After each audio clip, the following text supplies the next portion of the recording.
Everyone, good morning. কেমন আছো তোমরা সবাই? আশা করছি তোমরা সবাই খুব খুব ভালো আছো, আর আমিও খুব ভালো আছি।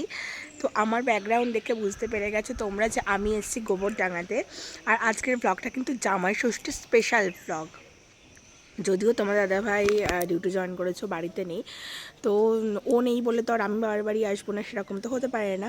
তো ওর মতো যথাযথ ডিউটি করছে, আর আমি কিন্তু মেয়েকে নিয়ে চলে এসেছি। মানে বাবা আমাকে কালকে নিয়ে এসেছে, সেই ব্লগটা আমার করা হয়নি কালকে, আর কোনো রকম ব্লগ আমি শ্যুট করিনি। তো তোমরা একেবারেই গোবরডাঙ্গা থেকে আমার মানে জামাই ষষ্ঠীর স্পেশাল ব্লগটা দেখতে পারবে। তো তোমরা ব্লগটা কন্টিনিউ করো। থেকে এখন যাচ্ছি রুমে তিতিনকে ঘুম থেকে তোলার জন্য, কারণ তিতিন এখনও ঘুম থেকে ওঠেনি। আমি জাস্ট ঘুম থেকে উঠে ফ্রেশ হয়ে ছাদে এসেছিলাম ইন্ট্রোটা শ্যুট করতে। তো এই রুমেই তো তিতিন ঘুমাচ্ছে, এটাই তো আমার রুম, তোমরা জানো। একদিনকে এই রুম টুরটাও তোমাদের সাথে শেয়ার করব। তো চলো তিতিনকে ঘুম থেকে তুলে নিই। যে তিন পাখি ঘুমাচ্ছে। মামা ও তো দেখছোই আমি তিতিনকে ডাকছি ঘুম থেকে তোলার জন্য, ও তো উঠতে চাইছে না। তো ওকে আগে ঘুম থেকে উঠিয়ে নিই, দেন ফ্রেশ ট্রেশ করে নিই ওকে। সকালে ওখানে ওকে ব্রেকফাস্টটাও করাতে হবে, সকালে তো টুকটাক একটু কাজ থাকে। আর তারপর আমি আজকে দুপুরবেলা কী রান্নাবান্না হবে সেগুলো তোমাদেরকে অবশ্যই দেখাবো।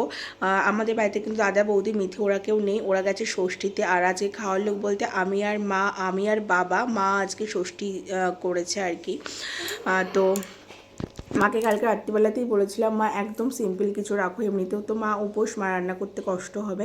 আর খাওয়ার লোক যেহেতু আমি আর বাবা, তিতিন তো মানে ধরার মধ্যে পড়ে না। তো বলেছিলাম মা হালকা পাতলাই কিছু মেনুতে রেখো। আর যদি কিছু মানে কি বলবো, যদি মাছ করো তো মাছই করবে, যদি মাটন বা চিকেন যেটা করো সেটা শুধু একরকমই রাখবে, আদার্স আইটেম বাড়ানোর কোনো দরকার নেই। কারণ করতে হলে মা আর কি মানে মার পরে একটু প্রেশার পড়ে যাবে।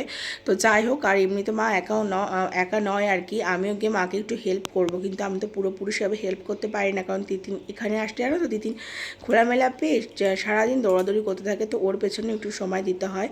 তো তোমরা ব্লগটা কন্টিনিউ করো, আশা করি তোমাদের ভালো লাগবে। তিতিন আস্তে আস্তে উঠছে এখন, তো তোমরা ব্লগটা কন্টিনিউ করো।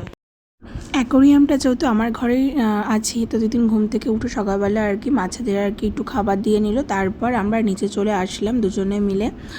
আর এখানে নিচে এসে দেখছি যে মা অলরেডি কিন্তু মানে কি বলবো রান্নার জোগাড় জানতে শুরু করে দিয়েছে, কাটাকুটি শুরু করে দিয়েছে। বাবা নাকি বাজার করেও নিয়ে চলে এসেছে, মাটন এনেছে, মাছ এনেছে। তো এই যে মাটনটা আমি ফ্রেশ করে আর কি ধুয়ে নিয়েছি। এখানে কচুরলতি হচ্ছে, সেটা হবে চিংড়ি মাছ দিয়ে।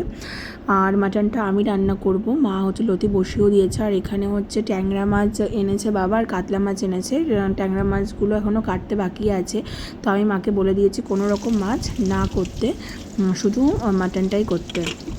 আর সত্যি বলতে বিশ্বাস করো, মাটন হলে না, মাটন আর ইলিশ মাছ এই দুটো হলে না আমি আর সাইড ডিশ কী কী আছে সেদিকে তাকায়ও না, সত্যি কথা। এই দুটো আমার খুব পছন্দের জিনিস। তো মাটনটা কিন্তু এখানে আমিই রান্না করছি।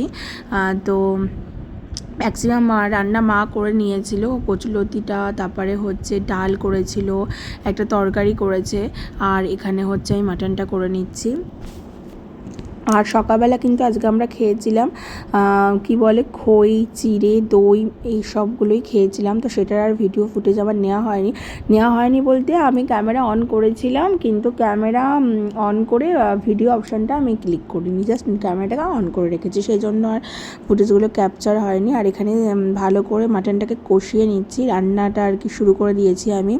তাও রান্না করতে করতে আমাদের বেজেই গেছিলো প্রায় 1:30 মতো, তো বেজেই গেছে রান্নাবান্না করতে, মানে কিছুই ছিল না মেনুতে, তাতেই 1:30 বেজে গেছে। আর যেহেতু থাকলে তাহলে কী অবস্থা হতো। আর আমি কিন্তু মাটনের আলুগুলো ভাজি না, ও বাড়িতেও তোমরা দেখেছো আমাকে, তাহলে কি ভাজলে একটু রিচ হয়ে যায় বেশি, সেই জন্যই আর কি ভাজি না।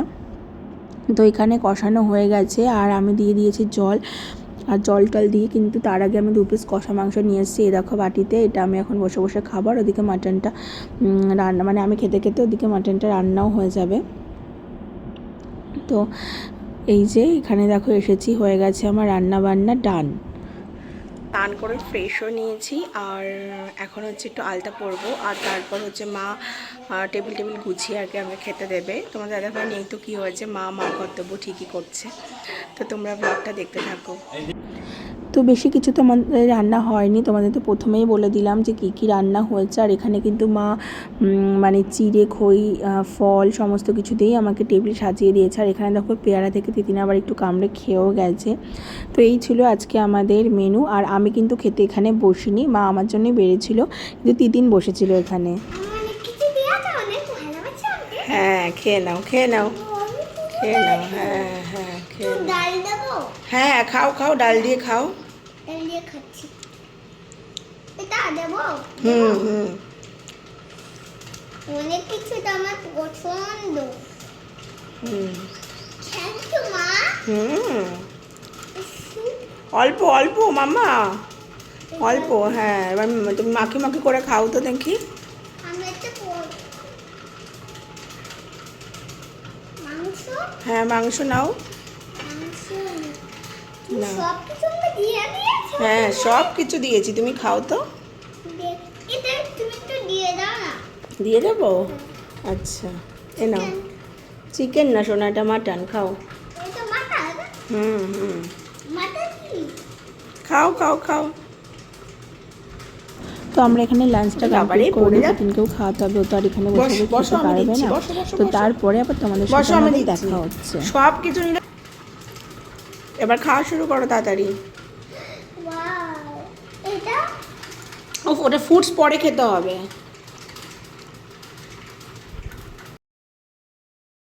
তো চলে এসেছি এখন ওপরে, তিতিনকে একটু দোলনা চড়াচ্ছি, যেহেতু মিথিন নেই বাড়িতে। তো আমার মেয়ে একটু বোরই হচ্ছে, না হলে তো ওরা দুই বোনে তোমরা দেখেইছো যে কত মজা করে। মানে ওদের দুজনের সময় দুজনের সাথে থেকে খেলতে খেলতে পাস হয়ে যায়। আর তিতিন যেহেতু ও বাড়িতে একা থাকে, মিথি যেহেতু এ বাড়িতে একা থাকে, তো দুজনে যখন এক জায়গায় হয় দুজনে কিন্তু ওরা ভীষণ আনন্দ করে। তো মিথি যেহেতু আজকে বাড়িতে নেই, আমার মেয়ে আজকে সত্যি খুব বোর হচ্ছিলো। তো ওর পেছনে আমার মানে সারাটা দিন ওকে একটু এন্টারটেনমেন্ট করতে হয়েছে। তো কাল বাদে কাল কি পরশু হয়তো মিথিটা চলে আসবে, তখন আবার দুই বোনকে তোমরা আমার ব্লগে দেখতে পাবে। যেহেতু সামার ভ্যাকেশান তিতিনের চলছে, তো আমি এখানে কটা দিন থাকবো, এবার যে 1 সপ্তাহ থাকবো, এখন দেখা যাক। তো তোমরা ব্লগটা কন্টিনিউ করো।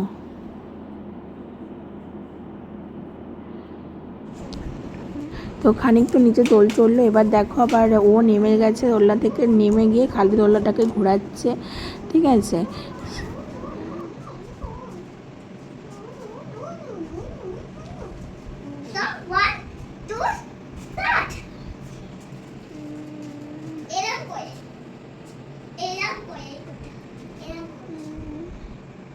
কত বাজে? 10টা। তো চলে এসেছি রাত্রের খাবার দাবার জোগাড়ে আর কি। রাত্রে হবে লুচি আর দুপুরে যে মাটন আছে, মাটন দিয়েই আমি খাবো। মা যদিও একটু আলু তরকারি করেছিল। তো এখানে লুচিগুলো আমিই ভাজছি, যেহেতু তোমাদেরকে প্রথমেই বলেছি যে আমার মার আজকে উপোস। আর মার শরীরটাও না খুব একটা ভালো থাকে না, তবুও মা যত সম্ভব নিজের কাজ নিজে করারই চেষ্টা করে। আর বৌদি তো আছে, বৌদিও একটু হেল্প করে। তো এখানে হচ্ছে লুচিগুলো আমি ভেজে নিচ্ছি, যেহেতু আজকে বৌদি নেই, থাকলে হয়তো বৌদিই করতো। তারপর এখানে দেখো আমরা মানে কি বলবো খাবার নিয়ে বসে পড়েছি এখন রাত্রে খাবো বলে। তো খাওয়া দাওয়ার পর্ব মিটিয়ে হচ্ছে মা এখানে বসেছিল। তো মা হচ্ছে মার প্রেশারটা মাপছে, আর তিতিনি এসেছে আর কি। ওর তো সব কিছুতে একটু মাতব্বরি করতে হবে, ও বলছে মা আমি প্রেশার মেপে দিই, আমি প্রেশার মেপে দিই বলে আর কি। ও হচ্ছে দেখো ওর দিদার টেশারগুলো মেপে দিচ্ছে, দিয়ে আবার বলছে যে মা তোমারটা মাপবো, দাদুরটা মাপবো, এই সমস্ত তাহলে আর কি শুরু করেছে। তারপর আমরা উপরে চলে গেছিলাম। সারাদিন তো ভীষণ আনন্দের মধ্যে দিয়ে কেটে গেল। তো এখন এসেছি ওপরে ঘুমাবো বলে, মাও আসবে একটু পরে। আমি এই বাড়িতে আসলে, তোমার দাদাভাই না থাকলে মার সাথেই আমি ঘুমাই।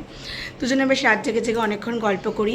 তো আজকে দিনটা আরও ভালো লাগতো যদি আমার পিসিরা আসতো। বাবা আমার 3 পিসি আছে, 3 পিসিদেরকেই বলেছিল, কিন্তু পিসিরা কেউ আসেনি।